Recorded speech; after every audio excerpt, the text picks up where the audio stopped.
नमस्कार दोस्तों, आयुर्वेद औषधि ज्ञान चैनल में आपका बहुत बहुत स्वागत है। तो बहुत ही हर्ष का विषय है, आज हमारे साथ एक होम्योपैथी के बहुत ही विशेषज्ञ डॉक्टर उपस्थित हुए हैं, जिनका नाम है डॉक्टर सौजन्य रत्न मौर्य। और विशेष रूप से ये हमारे लिए पॉडकास्ट करने के लिए काफ़ी दूर से आए हुए हैं। तो इनका आज हम स्वागत करेंगे। आपका बहुत बहुत स्वागत है सर। तो आज का हमारा पॉडकास्ट में चर्चा का विषय है आयुर्वेद की आसव आरिष्ट कल्पना एवं होम्योपैथी की जो कल्पना है, मदर टिंचर जिसे कहते हैं, इनके बीच में क्या अंतर है, क्या समानताएं हैं और किस प्रकार से ये रोगियों को दी जाती हैं। क्या इनमें अल्कोहल का प्रयोग किया जाता है और कितनी मात्रा में किया जाता है, इन सभी विषयों के बारे में हम जानेंगे और चीज़ों को समझेंगे।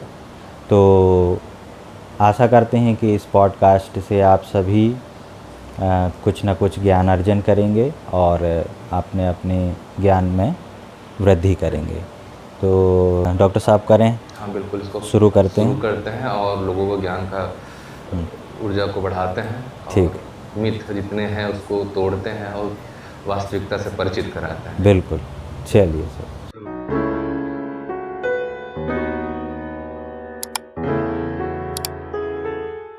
तो पहली चर्चा का पहला सवाल फिर से हम ये रखेंगे कि ये जो आयुर्वेद में आरिष्ट और आसव है, इनके बनाने की प्रक्रिया, उपयोग क्या है और ये किस स्थितियों में उपयोग किए जाते हैं, इनका चयन कैसे किया जाता है कि कौन सी औषधि इसमें ली जाएगी और चयन के समय क्या है, इसकी बनने की दिवस प्रक्रियाएं क्या हैं, इसके बारे में आप हमें बताने की। बेसिकली क्या होता है कि आयुर्वेद में बहुत सारी कल्पनाएं हैं और विभिन्न प्रकार की औषधियाँ बनाई जाती हैं। मुख्यतः पंचकषाय कल्पना है, जिसमें स्वरस, कल्क, क्वाथ, शीत एवं फांट, इनके माध्यम से औषधियों का उपयोग किया जाता है और मरीजों को औषधियाँ दी जाती हैं। और कुछ स्नेह कल्पना है, कुछ संधान कल्पनाएं हैं। तो जो संधान कल्पना है उसके अंतर्गत आसव आरिष्ट आते हैं।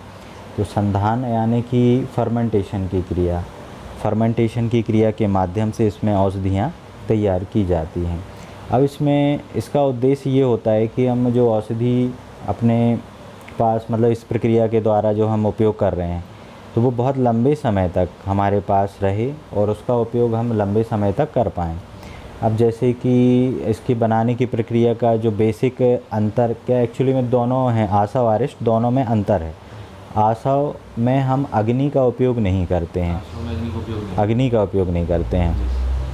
इसमें हम क्या करते हैं कि जो भी हमारी औषधि है उसको चूर्ण फॉर्म में करते, यवकुट बोलते हैं, यानी यव छोटे पार्ट में, यव यानी होता है जवा, है ना, छोटे पार्टिकल्स में तोड़ लेते हैं औषधि को और उसको हम एक मटके में पानी लेकर उसमें छोड़ देते हैं।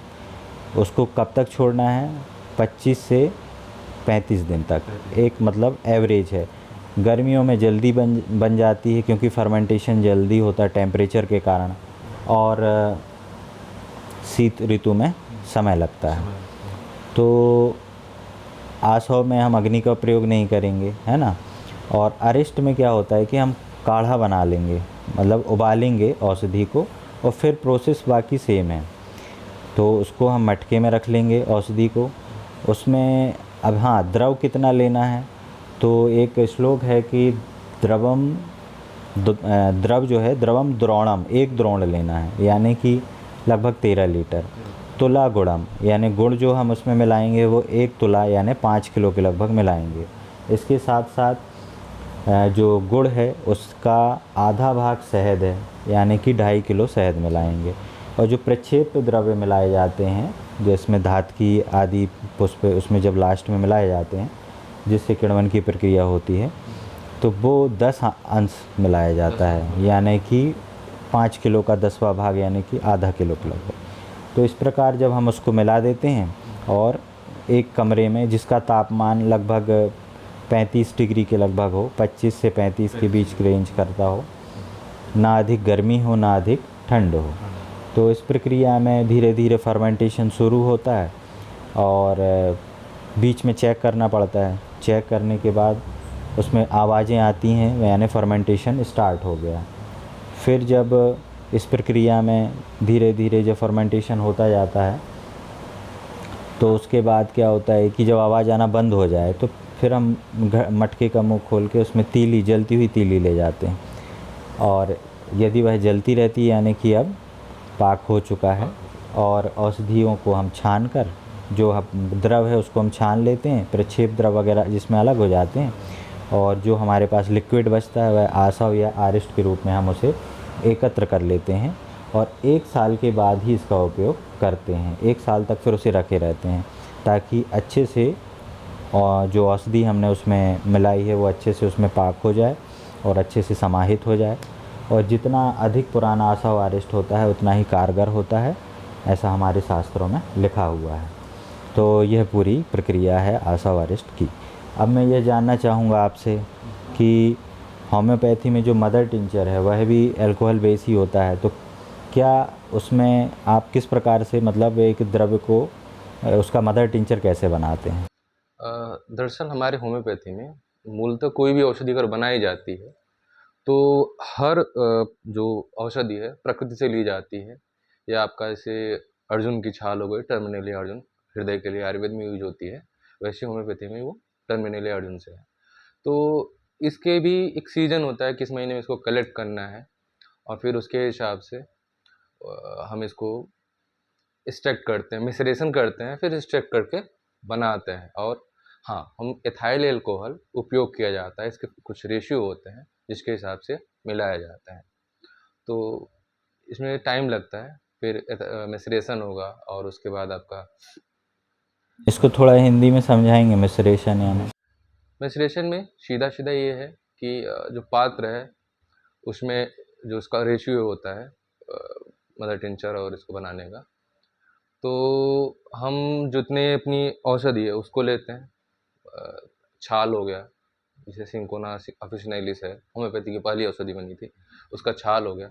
उसके छाल को फिर एथाइल अल्कोहल में डुबो कर रखा जाता है। उसकी कुछ दिवस होते हैं, 45 दिन हो गया, 60 दिन हो गया, रखते हैं। जब वो कम्प्लीटली उसमें उसके स्टक निकल के आ जाते हैं, निथर जाते हैं, फिर उसको पर्कुलेशन करते हैं, छानते हैं। छानने के बाद फिर उसको निकालते हैं और उसमें उसके सारे द्रव्य जो होते हैं उसमें जो उसके औषधि गुण होते हैं वो आ जाते हैं, फिर उसको हम उपयोग में लेते हैं। तो ये पूरी प्रक्रिया हो गई। बेसिकली मतलब किन किन औषधियों का हम मदर टिंचर बना सकते हैं? सभी चीज़ों का बना सकते हैं जो प्रकृति में उपलब्ध हैं, या कुछ विशेष हर्बल्स और जो औषधियाँ हैं, हर्बल औषधियाँ, उन्हीं का बना सकते हैं? वैसे तो अभी तक मैक्सिमम लगभग बहुत सारी दवाओं का बन चुका है, जितनी पौधे जड़ी बूटियाँ पाई गई हैं हर्बल सभी का बन गया है। और केवल उन्हीं का बनाया जाता है जिनकी प्रूविंग हो जाती है। उसके बाद अगर कुछ बनाना चाहे कोई तो बना सकता है, लेकिन बनाने के बाद उसको प्रूव की जाएगी, फिर उसके होम्योपैथिक सिद्धांत के अनुसार उपयोग किया जा सकता है। जितने भी आयुर्वेद में है उन सभी चीज़ों का बन चुका है अमूमन, और कुछ ऐसी चीज़ें हैं जो अभी बनानी है, चल रही हैं प्रक्रिया में। लेकिन मूलतः बहुत सारी दवाएं हम उपयोग करते हैं हृदय रोग के लिए, जिनका बहुत सामान्य रूप से उपयोग हो रहा है। कुछ दवाएं हमारे कार्डियक के लिए भी यूज हो रही है हृदय में, जैसे ही बताया। वैसे ही हमारे कुछ आपके गैस्ट्रिक ट्रबल के लिए बहुत अच्छी मदर टिंचर उपयोग हो रहा है, पाइल्स के लिए बहुत अच्छी उपयोग हो रही हैं, जोड़ों की समस्याओं के लिए हैं, और आपके शुगर में भी, बीपी में भी, हर तरीके से होम्योपैथिक मदर टिंचर काम में आ रही है।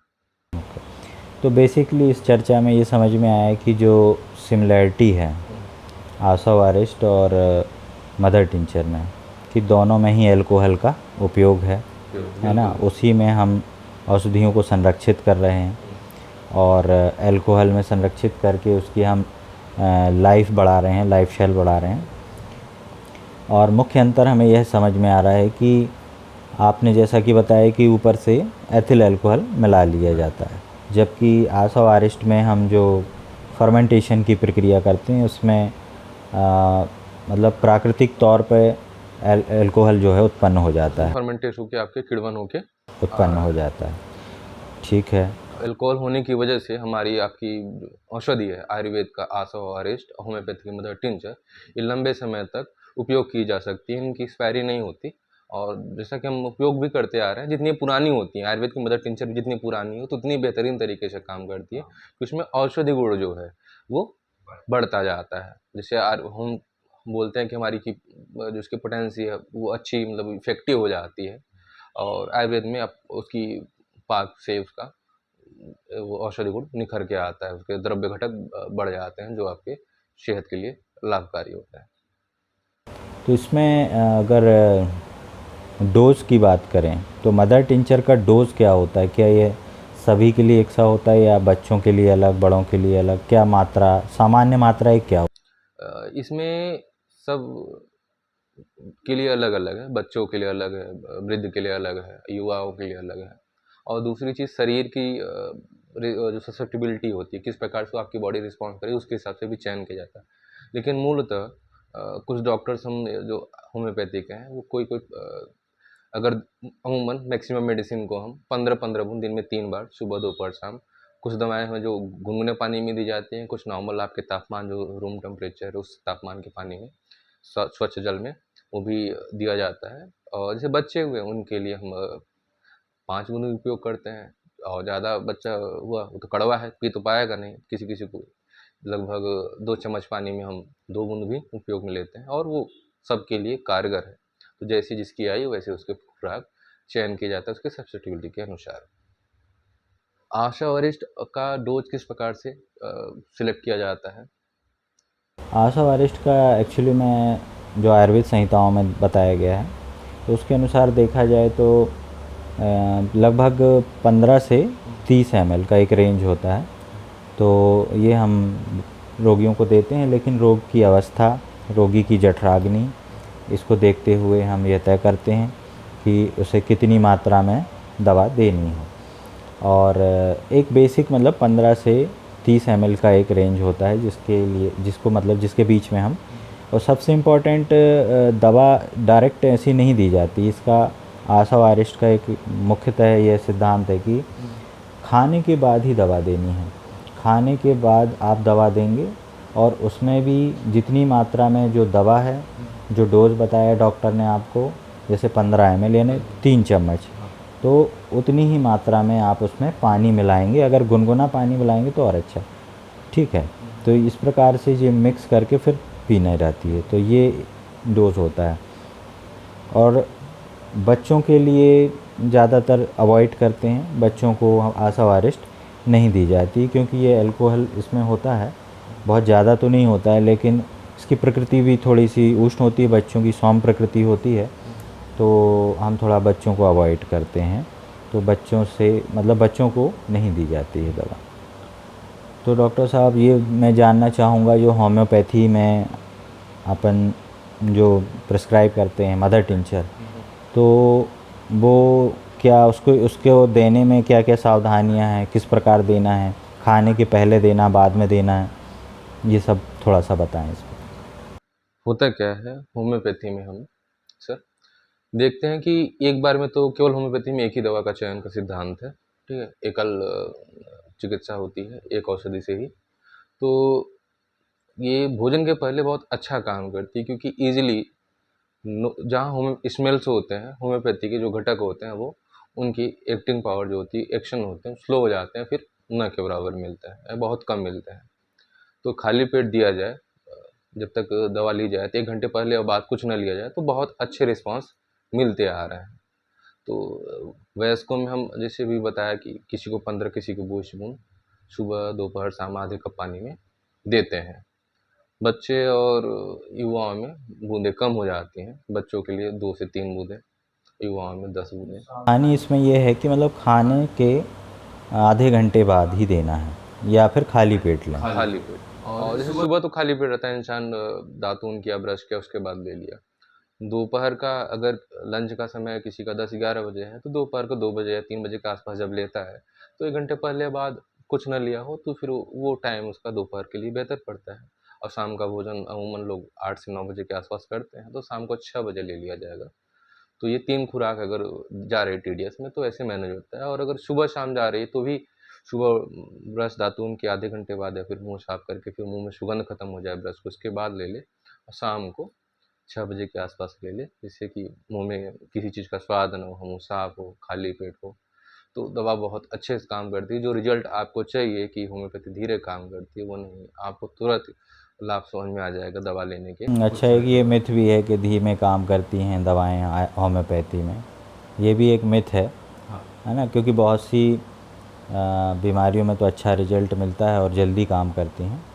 तो एक मुख्य अंतर ये समझ में आया कि होम्योपैथी की जो मदर टिंचर है वो खाली पेट ज़्यादा अच्छा काम कर रही है और खाने पीने से अंतर में मतलब उसको देना है, जबकि आशा वारिस्ट खाने के तुरंत बाद हम प्रिस्क्राइब करते हैं। तो ये मुख्य अंतर आ गया दोनों में।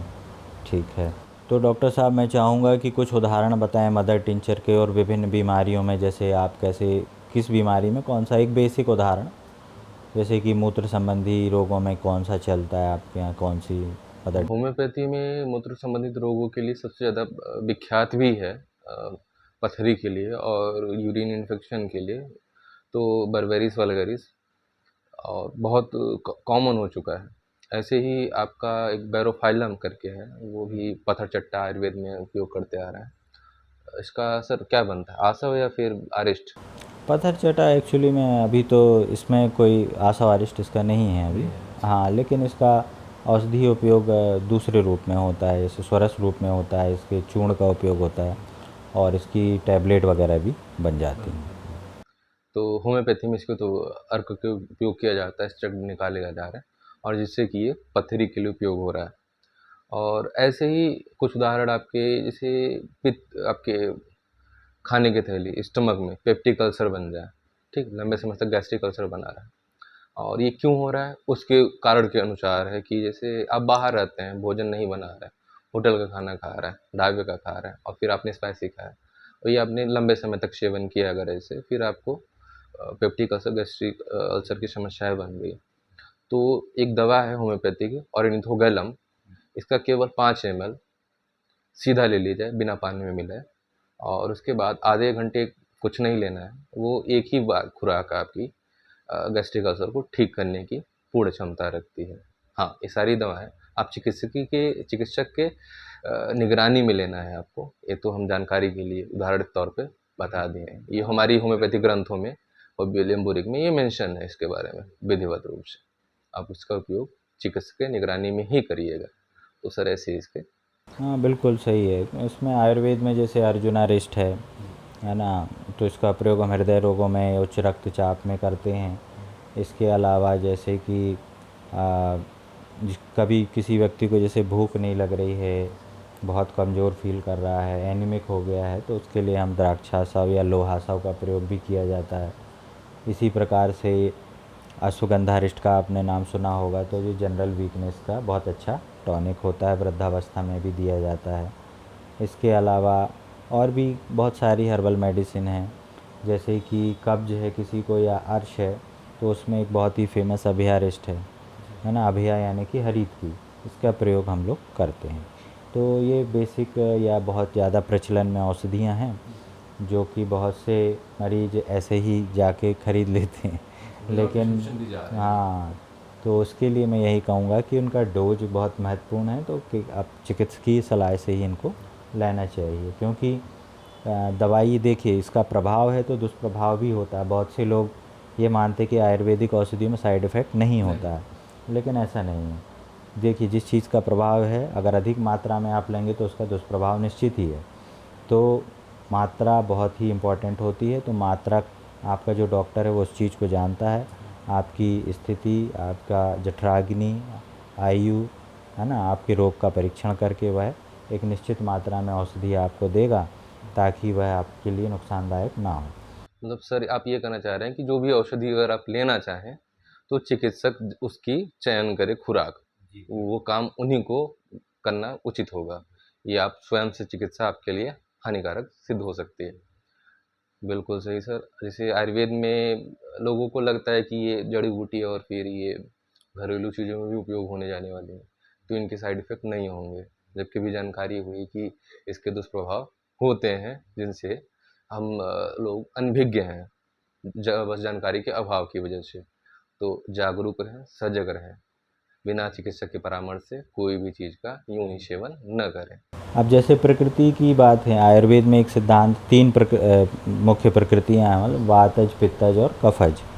तो वातज जो है, वात प्रकृति के मरीज के लिए हम अलग दवा देंगे, पित्त के लिए अलग, और कफ जो प्रकृति का मरीज है उसके लिए अलग देंगे। जैसे कोविड के समय आपने देखा होगा कि त्रिकटु चूर्ण एक आता है जिसमें शुंठी, मरीच और पिप्पली समान मात्रा में मिली होती हैं। इनका औषधि उपयोग बहुत किया जा रहा था, तो ऐसा इसको प्रचारित किया गया कि यह बहुत अच्छा है, इसका काढ़ा बना के सेवन करेंगे तो कोविड नहीं होगा। तो इसमें पित्त प्रकृति वालों को बहुत सी साइड इफ़ेक्ट हुए थे, क्योंकि उनकी प्रकृति ही उष्ण है, और उष्ण औषधियाँ आप लेंगे और निश्चित मात्रा से ज़्यादा ले लेंगे तो निश्चित तौर पर आपके पेट में समस्या होगी, आपका पित्त और बढ़ेगा और पेट में जलन, गैस, और आगे चल के आपको हो सकता है अल्सर भी हो जाए। तो इसीलिए डॉक्टरी सलाह से आयुर्वेदिक दवा लेना बहुत ज़रूरी है। सर, क्या आयुर्वेद में तासीर जो ये होती है, हर औषधि का तासीर का चयन आसव और अरिष्ट में भी देखा जाता है? बिल्कुल, बिल्कुल। क्योंकि बहुत से आसव अरिष्ट में जो औषधियाँ होती हैं वो तासीर में ठंडी होती हैं, कुछ की गर्म होती हैं, तो उसका चयन हम बिल्कुल तासीर देख के करते हैं, प्रकृति देख के, रोगी की प्रकृति के अनुसार ही हम उनको देते हैं। सर, जो आसव होते हैं इनका तासीर क्या होता है? सभी आसव के तासीर एक से होते हैं, फिर अलग अलग होते हैं? नहीं, नहीं, जैसे कि अब जैसे उसीर है, एक ये औषधि कहना चाहिए ठंडी औषधि है, तासीर में ठंडी है। तो जब हम इसका आसव बनाएंगे तो निश्चित तौर पर यह पित्त प्रकृति वालों को हम दे सकते हैं, क्योंकि वो गर्म है और ये ठंडा है, या किसी को अम्ल पित्त हो रहा है तो हम उसी आसव का प्रयोग कर सकते हैं। जैसे चंदन आसव है, चंदन से बन रहा है, चंदन ठंडा होता है, तो किसी को जैसे यूरिन में इन्फेक्शन है या यूटीआई हो रहा है तो ऐसे में चंदन का बहुत अच्छा उपयोग है। तो पेशाब में यदि जलन हो रही तो हम चंदन आसव देते हैं, वो ठंडी चीज़ आपके शरीर में जाएगी तो वो आपको लाभ पहुंचाएगी, वहाँ का लोकल इन्फेक्शन दूर करेगी। हालांकि उसमें और भी औषधियाँ होती हैं, लेकिन बेसिक जो मेन औषधि है वो चंदन है। जैसे ऐसे ही अलग अलग औषधियों का अलग अलग तासीर के अनुसार दी जाती है। सर, जैसे कि नॉर्मली आयुर्वेद के कुछ ये आसव और आरिष्ट जो है वो हर जगह उपलब्ध है, यहाँ तक कि एक छोटी सी दुकानों पे भी आजकल मार्केट में आ गया है। तो दक्षासा उपयोग लोग करते हैं, तो क्या ये ऐसे करना चाहिए या नहीं? एज अ टॉनिक आजकल लोग द्राक्षासव लेने लगे हैं, है ना, ओटीसी में ले लेते हैं। बट मेरे ख्याल से तो, या जो हमारा अनुभव रहा है, तो उसमें पहले एक बार आप डॉक्टरी सलाह ज़रूर ले लें। आपने निकटतम जो भी अच्छा आयुर्वेदिक डॉक्टर है उससे जाकर मिलें और एक बार सलाह लेकर ही औषधि का सेवन करना चाहिए, क्योंकि ये सभी दवाइयाँ अल्कोहल बेस होती हैं। हो सकता है आपका लिवर सही काम नहीं कर रहा हो, है ना, दूसरे कुछ कारण हो, आपको वीकनेस के बहुत से कारण होते हैं, पहले उसकी जांच कराएं, उसके बाद ही आपको दवा लेना चाहिए। अगर आपके लीवर में कोई प्रॉब्लम है और आप आसव अरिष्ट ले लेंगे तो उससे आपको समस्या हो सकती है, क्योंकि ये अल्कोहल बेस होते हैं और अल्कोहल आपको नहीं लेना है, तो फिर ये समस्या हो सकती है। तो एक बहुत ही कॉमन क्वेश्चन है डॉक्टर साहब कि बहुत से जो रोगी होते हैं वो आयुर्वेद दवा भी लेते हैं और होम्योपैथी दवा भी लेते हैं। तो बहुत से लोग, जैसे कि किसी को किडनी में स्टोन है तो वो होम्योपैथी डॉक्टर के पास जाके भी कुछ टिंचर ले आएगा, मदर टिंचर और भी औषधियाँ, आयुर्वेदिक डॉक्टर के पास भी जाकर कुछ ले आएगा, टैबलेट, चूर्ण और आसव अरिष्ट। तो क्या ये दोनों दवाई साथ में देना उचित है? इसके बारे में आप क्या सोचते हैं? इस बारे में बस यही है कि दोनों दवाएं प्रकृति से बनी हुई हैं। हम होम्योपैथी दवाओं का भी चयन ही प्रकृति से ली गई हैं, नेचर्स लॉ ऑफ क्योर पे होम्योपैथी भी काम करती है। और अर्क हमारा होम्योपैथी का वो खाली पेट लिया जाता है। जैसे कि सर आपने भी बताया कि आसव अरिष्ट भोजन के बाद ली जाती है, तो इन दोनों में एक दूसरे से कोई इनिमिकल भाव नहीं आते हैं और ये सुरक्षित भी है, तो ये लिए जा सकते हैं। मेरा मत ये है। तो सर, इस मामले में आयुर्वेद क्या करती है इसके बारे मेरा भी ये मानना है कि यदि आप दोनों चिकित्सा पद्धतियों का उपयोग करना चाहते हैं तो निश्चित तौर पर ले सकते हैं, क्योंकि इसमें मनाही कुछ ऐसी नहीं है। बट ये है कि दोनों ही दवाओं में कुछ अंतर आप रख सकते हैं, आधा से 1 घंटे का अंतर रखें, जी ताकि दोनों ही जो औषधियाँ हैं वो अलग अलग सिद्धांतों पे कार्य करती हैं, जी सर। तो उनको अपने अनुसार कार्य करने का मौका मिले। तो इस प्रकार से दोनों दवाइयों में अंतर होना ज़रूरी है। ऐसा नहीं कि आपने आयुर्वेद दवा ली और 10 मिनट बाद होम्योपैथी, तो ये गलत हो जाएगा, फिर वो ट्रीटमेंट पता चल। आप मतलब यही है सीधा कि अगर आप आयुर्वेद होम्योपैथी साथ लेना चाह रहे हैं तो इसके मामले में आपको अपने चिकित्सक से समझना ज़रूरी है, और आपको दोनों चिकित्सक समझना ज़रूरी है कि आपकी ये आयुर्वेद की दवा होम्योपैथी के साथ चल सकती है कि नहीं, और फला आयुर्वेद की दवा ये इस होम्योपैथी दवाई के साथ चल सकती है कि नहीं। क्योंकि हर औषधि में उनका एनिमिकल और एंटीडोट फॉलोवेल चीज़ें देखी जाती हैं हमारे होम्योपैथी में, और उसके जो घटक हैं जो आयुर्वेद से आ रहे हैं, कहीं वो हमारी होम्योपैथी दवाओं की प्रक्रियाओं को ये अवरोध या फिर उनको एंटीडोट तो नहीं कर रहा। इसका विशेष ध्यान देना है, जिस हिसाब से वो चयन की जाती है कि साथ जा पाएगी या नहीं। तो ये स्वचिकित्सा इसमें नहीं की जा सकती। हाँ, चिकित्सीय परामर्श और उनकी निगरानी में आप लेना आपके लिए लाभकारी रहेगा। सर ये जैसा कि अभी हमने दवाओं का साथ में लेने की बात की, और फिर अभी एक सवाल ये भी है कि दवा अगर आसव लिया जा रहा है, आरएस का हमने खुराक लिया, तो कितने खुराक या फिर कितने समय के बाद उसका प्रभाव हमारे शरीर को पर मिलता है, हमारे मरीज को लाभ कितने समय में आता है, ये प्रश्न बनते हैं। तो इसके पे प्रकाश डालिए सर, क्या चीज़ें हैं? देखिए, ऐसी भ्रांतियाँ हैं कि आयुर्वेद दवाएं जो है बहुत ही स्लो काम करती हैं, या कुछ लोग बोलते हैं जैसे महीने भर खाएंगे आप तो असर होगा, 15 दिन खाएंगे तो असर होगा। ऐसा कुछ नहीं है। जो अच्छी तरीके से देखिए, जिसमें रॉ मटेरियल अच्छा मिला हुआ है, अच्छी कंपनी द्वारा बनाया गया है, अच्छे चिकित्सक द्वारा सही मात्रा में यदि आपको औषधि दी जाती है, तो निश्चित तौर पर वह समय पर और प्रभावी ढंग से कार्य करती है। तो मैं तो यही, मेरा अनुभव यही रहा है कि जब भी मैं औषधि देता हूँ तो विदिन 2-3 डेज़ उसका रिज़ल्ट दिखने लगता है, विदिन 1 वीक बहुत अच्छा रिज़ल्ट आ जाता है। और विभिन्न बीमारियों में भी है, डिपेंड करता है कि आपने किस बीमारी में कौन सी औषधि दी है, उसका भी एक अलग मतलब असर रहता है। जैसे त्वचा के रोगों में थोड़ा समय लगता है, क्योंकि त्वचा की बीमारियाँ क्रॉनिक हो जाती हैं काफ़ी, तो क्रॉनिक बीमारी में थोड़ा समय लगता है, लेकिन जो एक्यूट बीमारी है उसमें लाभ जल्दी मिल सकता है। तो निश्चित तौर पर मतलब मैं यही कहना चाहूँगा कि असर तो तीव्र होता है। होम्योपैथी के बारे में आप बताइए, क्या उसका कैसा असर होता है? तेज़ होता है, धीमा होता है? होम्योपैथी में जो दवाई है काम तभी करती है जो होम्योपैथी का सिद्धांत है लाभ सिमिलिया। मतलब जब तक हम मरीज के लक्षण और दवा के लक्षण मैच अगर सही नहीं कर पाए, सिमिलर नहीं मिला, तो दवा बिल्कुल काम नहीं करेगी। दवा अगर सिमिलर मिल गई है तो फिर उसके पोटेंसी की बात की जाती है। हमारे होम्योपैथी फार्मेसी में फोजोलॉजिक चीज़ है, जिसमें हम दवाओं की खुराक और उसकी पोटेंसी के बारे में पढ़ते हैं और जानते हैं। तो मरीज़ की ससेप्टिबिलिटी, रोग की स्थिति और बीमारी की क्या कंडीशन है, वो रोग क्या है, चयन होती है, और जैसी बीमारी वैसे उसके प्रभाव मिलते हैं। और अगर एक्यूट की समस्या है तो दवाओं को तुरंत काम मिल जाता है आपका, आधे घंटे 1 घंटे में भी लाभ हमने पाए हैं इलाज में। और अगर सिमिलर दवाई नहीं मिली है तो आप निरंतर लेते रहें, उसका कोई लाभ आपको नहीं मिलने वाला है। तो इस प्रकार से है। और कुछ बीमारी बहुत मायने रखता है होम्योपैथी में दवा का चयन, जिस पे होम्योपैथी का मूल सिद्धांत ही है सिमिलिया सिमिलबस कुरेंचर। इस सिद्धांत को अगर आप फॉलो नहीं करेंगे तो होम्योपैथी में आप कुछ नहीं कर सकते। जी सर। तो दोस्तों, आज हम लोगों ने आयुर्वेद की आशावारिष्ट कल्पना एवं होम्योपैथी की मदर टिंचर कुछ हमें जानने को मिला इस चर्चा में। और जो भी हमारे दर्शकों के क्वेश्चन थे, जो भी हमारे आसपास के रोगी हैं उनके क्वेश्चन होते हैं, उनके मन में जो भ्रांतियाँ होती हैं, उसके बारे में हमने चर्चा की। और क्या इनमें, इन दोनों कल्पनाओं में समानता है, क्या अंतर है, और किस प्रकार यह रोगियों में दी जाती हैं, आशा को कैसे दिया जाता है, उसका क्या टाइम होता है, होम्योपैथी में मदर टिंचर को किस प्रकार दिया जाता है, दोनों को साथ में ले सकते हैं या नहीं ले सकते हैं, और किन रोगियों में लेना चाहिए, किन में नहीं, सभी चीज़ों को हमने लगभग कवर कर लिया है।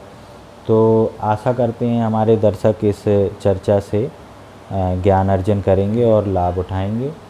और मैं डॉक्टर अंजुल चौबे और मैं आयुर्वेदाचार्य हूँ, मेडिकल ऑफिसर हूँ। और मैं बहुत बहुत धन्यवाद देता हूँ हमारे डॉक्टर स्वजन रत्न मौर्य जी का। उन्होंने अपना कीमती समय हमारे लिए निकाला। तो इसी तरह हम बीच बीच में आपके सामने विभिन्न प्रकार की बीमारियों से संबंधित अलग अलग विषयों पर, अलग अलग टॉपिक पर हम ऐसी परिचर्चा का आयोजन करते रहेंगे। तो मिलते हैं आपसे किसी अन्य पॉडकास्ट में किसी अन्य टॉपिक के साथ।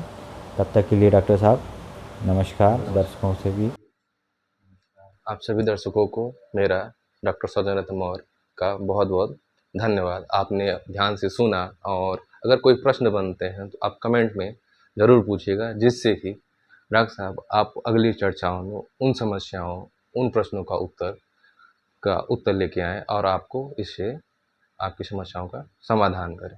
धन्यवाद एक बार फिर से। स्वस्थ रहें, मस्त रहें और आयुर्वेद, होम्योपैथी को जुड़े रहें।